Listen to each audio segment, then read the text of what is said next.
നിങ്ങൾ ആദ്യമായിട്ടാണ് ഈ ചാനൽ കാണുന്നത് എല്ലാവരും ഒന്ന് സബ്സ്ക്രൈബ് ചെയ്ത് ബെല്ലൈക്കൺ അമർത്തി ലൈക്ക് ചെയ്യാൻ ശ്രമിക്കുക. മലയാളത്തിൻ്റെ അഭിമാനമായി 4 പതിറ്റാണ്ടോളമായി നിറഞ്ഞു നിൽക്കുന്ന നടനാണ് മോഹൻലാൽ. മഞ്ഞിൽ വിരിഞ്ഞ പൂക്കൾ എന്ന സിനിമയിലൂടെ സിനിമാ കരിയർ തുടങ്ങിയ അദ്ദേഹം ഇന്ന് ഇന്ത്യയിൽ മികച്ച നടന്മാരിൽ ഒരാളാണ്. ഈ വർഷവും മികച്ച സിനിമകളാണ് മോഹൻലാലിൻ്റെതായി ഒരുങ്ങുന്നത്. ഒരു സിനിമ കഴിഞ്ഞാൽ കഥാപാത്രം വിട്ടുപോകാറുണ്ടോ എന്ന ചോദ്യത്തിന് മറുപടി പറയുകയാണ് അദ്ദേഹം. ഓരോ കഥാപാത്രങ്ങളിലൂടെയും നമ്മൾ യാത്ര ചെയ്യുകയാണെന്നും കുറച്ച് കഴിയുമ്പോൾ അത് നമ്മളെ വിട്ടുപോകുമെന്നും അദ്ദേഹം പറയുന്നു. തൻ്റെ പല സിനിമകളും ഇതുവരെ കണ്ടിട്ട് പോലുമില്ലെന്നും ഒരു സിനിമ കഴിഞ്ഞാൽ ആ കഥാപാത്രവും കഴിയുമെന്നും മോഹൻലാൽ കൂട്ടിച്ചേർത്തു. സതയം എന്ന സിനിമ ഞാൻ പൂർണ്ണമായി കണ്ടിട്ട് പോലുമില്ല.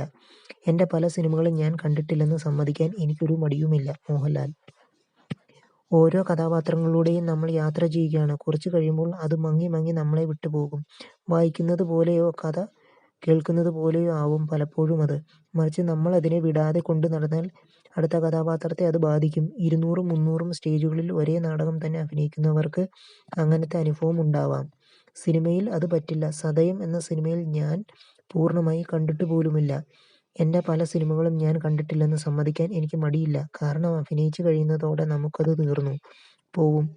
ഒരുപാട് തവണ നമ്മൾ കഥ വായിക്കുന്നത് കൊണ്ടാവും. അത് നമ്മുടെ അഭിനയം മാത്രമല്ല, ഒരുപാട് ഘടകങ്ങളിലൂടെ കൂടിച്ചേരലുകളുണ്ട് സിനിമയിലെ പാത്രസൃഷ്ടിയാൽ. ക്യാമറ, ലൈറ്റിംഗ്, അങ്ങനെ മോഹൻലാൽ പറയുന്നു. കമ്പനി എന്ന ഹിന്ദി ചിത്രത്തിലേക്ക് രാം ഗോപാൽ വർമ്മയും ഇരുവർ എന്ന സിനിമയിലേക്ക് മണിരത്നം വിളിച്ചതിനെക്കുറിച്ച് മോഹൻലാൽ കൂട്ടിച്ചേർത്തു. സത്യത്തിൽ ആ 2 സിനിമകളിലും അഭിനയിക്കാൻ എന്നെ വിളിച്ചപ്പോൾ 2 സംവിധായകരോട് ഞാൻ ചോദിച്ചിരുന്നു, എന്തിനാണ് ഈ സിനിമകളിലേക്ക് എന്നെ വിളിക്കുന്നതെന്ന്. അവർക്ക് എൻ്റെ അഭിനയത്തിൽ കോൺഫിഡൻസ് തോന്നിയിരിക്കണം. പിന്നെ കിരീടവും സതയവും പോലുള്ള മലയാളം സിനിമകളിൽ വൈകാരിക തലത്തിൽ കൂടുതൽ മികച്ച പ്രകടനം നടത്താൻ കഴിഞ്ഞിട്ടുണ്ടല്ലോ. അങ്ങനെയാണ് എൻ്റെ വിശ്വാസം. മികച്ച സംവിധായകനായ മണിരത്നം വിളിച്ച പല സിനിമകളിലും തിരക്കുകൾ കാരണം അഭിനയിക്കാൻ കഴിയാതെ പോയിട്ടുണ്ട്. മോഹൻലാൽ പറയുന്നു.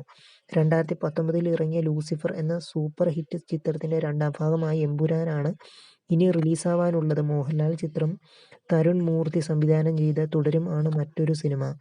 ഈ വർഷം ആദ്യം റിലീസ് തീരുമാനിച്ച തുടരും ചില കാരണങ്ങളാൽ റിലീസ് മാറ്റിവെക്കുകയായിരുന്നു. എന്നാൽ മെയ് മാസത്തിൽ തുടരും പ്രേക്ഷകർക്ക് മുന്നിൽ എത്തുമെന്നാണ് പുതിയ റിപ്പോർട്ടുകൾ.